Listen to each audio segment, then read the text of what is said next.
What's up, guys? It's Nicky Rod and Nicky Ryan here at B Team Jiu-Jitsu in Austin, Texas. Nicky Ryan's running us through a class today.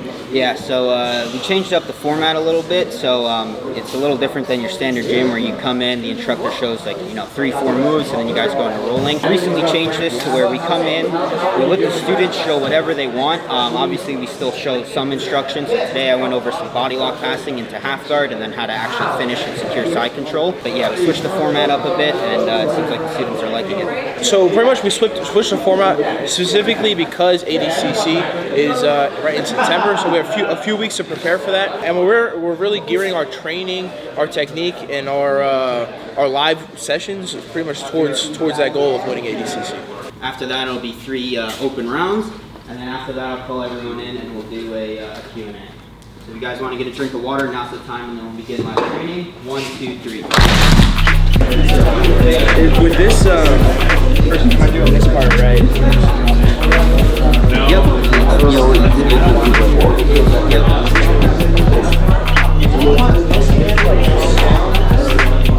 That's pretty much preference. I normally go, so if you have a right hand tight waist, I normally go left hand palm down. Just good. You always want to, before you kind of drop your knee, you always want your knee on top of it. So your knee's closer to his hip than his is. Now, as you turn this knee into the pocket of the hip, you also just cross the water. Yeah, exactly. And he's forced to walk the half guard.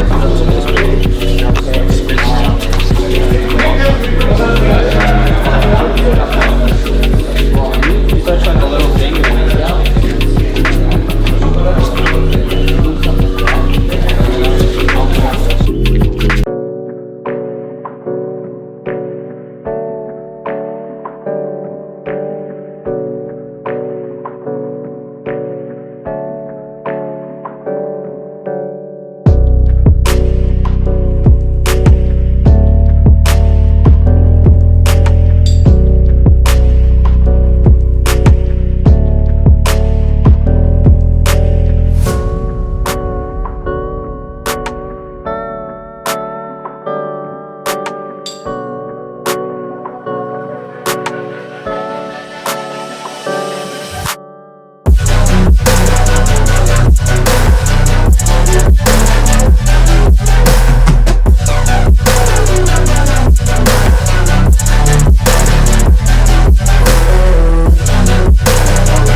Posted up and my shallow tight waist. I drop my shoulder into his hip as I sprawl and bring his knees away from his chest. I place my left hand right in the pocket of the hip.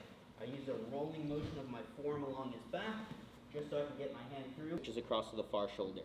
If he stays here, I step into mount. Most people will shoot through and lock up a half guard. Once we're in half guard, we sprawl our right leg down as we sit our weight towards our left hand side. He tries to knee lever us, and it'll be fairly difficult. Now, I start extending my right leg so that I come up off my knee. Then I take a series of small steps out towards the right-hand side, and that makes it easy to pummel ankle over ankle and secure the pass. So if you guys want to drill that, you can. If you guys have something else in mind, feel free to drill that as well. Let's give it a shot. 1, 2, 3.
behind him, and I have a seat belt. And then the goal from here is to look to score under ADCC rules, so I'm looking to try and get my hooks in, either get 2 hooks or a body triangle and hold that for 3 seconds to score, or submit him. Obviously, if he escapes and goes back to guard or mount or anything, it's a reset. You guys switch positions. Second round we'll do, he's tripod. From here, I have 1 knee down, other leg posted up. I have a chin strap and a grip on his tricep. And then you guys go until there's either a score under ADCC rules, a full break of contact, or a submission.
I have a question regarding, so from the clinch, sometimes I guess I'm underneath them and then pop up to try to, reshoot.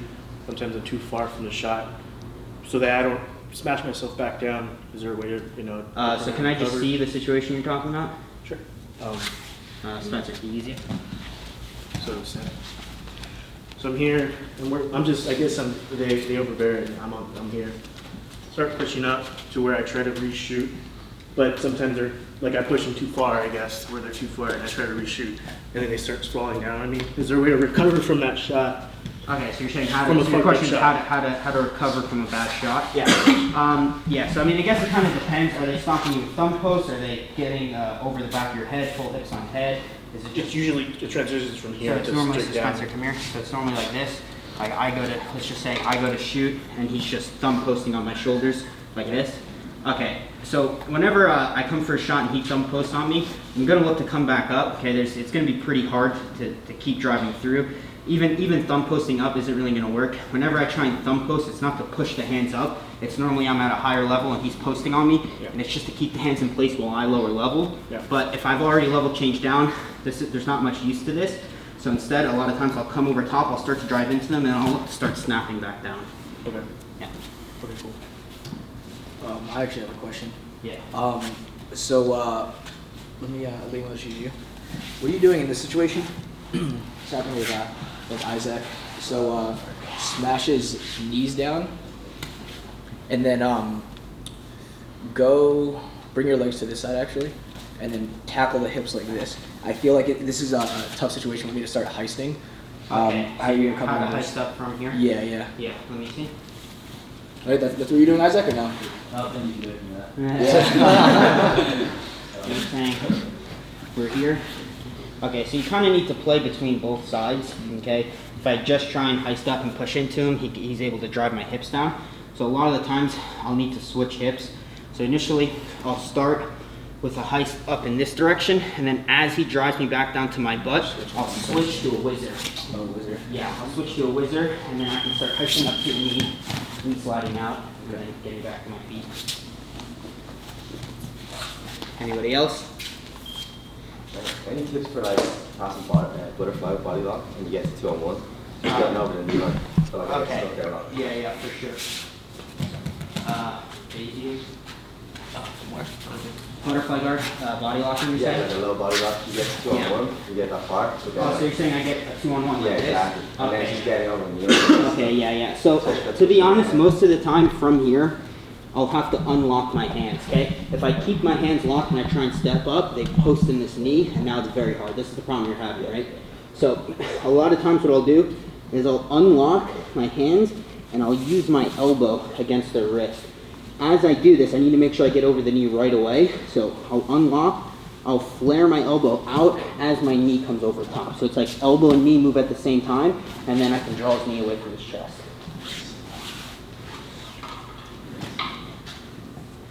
Yep. From turtle, when you break your opponent down to a hip, oftentimes they go back to the turtle position. And I guess that's a good time to shoot in a near side hook, but I'm finding it happens really quick and it's like a bit tough to shoot that hook in. So Okay, do you have any tips for slowing them down? Yeah, so you're probably not putting weight over your hips. So easy again. So he's turtle. Okay. I'm behind him. I break him down to a hip. From here, if I just stay in this position and he goes to get up and I try and throw in the bottom hook, there's no weight on him, so he comes up pretty quick. So once I knock him down to a hip, I look to start bringing my ear to his upper back as I shoot elbow deep on his hip. Now from here, it's not a drive in, okay? He wants to drive out in that direction, so it doesn't make any sense to push into him. From here, it's more of a sinking my weight back, and what puts weight on him is my left elbow. I'm actively clamping my left elbow down. Now, as he goes to get up, he's gonna need to scissor his legs because there's so much weight. As he scissors his legs, to further slow him down, I bring my knee on his hamstring. Then as he goes to get up, it's gonna be very slow and very easy for me to insert my hook. Yeah. That it? Yeah, one more question actually, Maisie. Oh. Let me take your back. This is happening when we fall to the control side. I throw in a long hook. He starts to over rotate, but he has knee elbow connection on the top side, like over rotate. Exactly. And I don't have a control hand to slow him down, and there's a knee elbow connection here, so it's like fucking me up. How are Okay. you salvaging this? Let me see. Maybe high ball ride? So you're going underhook side? Yeah. Like I threw in a long hook, but there's a knee elbow connection on the top side, yeah. Okay, yeah. As he goes to start, let me just start over rotating. Nope, that way, yeah. I mean, yeah, from here a lot of times I'll switch to a claw grip, and then even if you can't get full double unders, I'll just kind of cup like underneath this armpit like so. So it's like a claw and like a half claw kind of. So now I have control over this shoulder. So when he tries to rotate up, it's going to be pretty difficult. And if he keeps going, a lot of times I'll be able to start falling up, and then I'll start looking to insert a long hook with my left leg here, and then locking bottom triangle.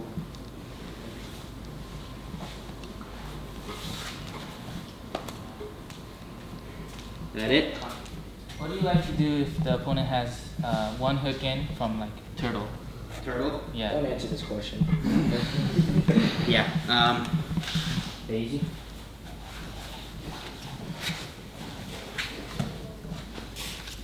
So he's got one hook in. So most of the time what I like to do is I try and make him sag off in this direction.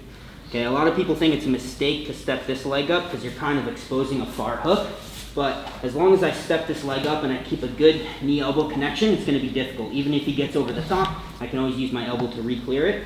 And a lot of times too, as he goes to throw it in, a lot of times I can get a hold of his heel. Then from here, I'll just start driving my butt up towards the ceiling as my head comes down, and I'll force him to kind of start sagging off. Then from here, a lot of times I can start pummeling this hook out, and you can start working back up to your feet if they don't fall off. Is that it? All right. Thank you guys.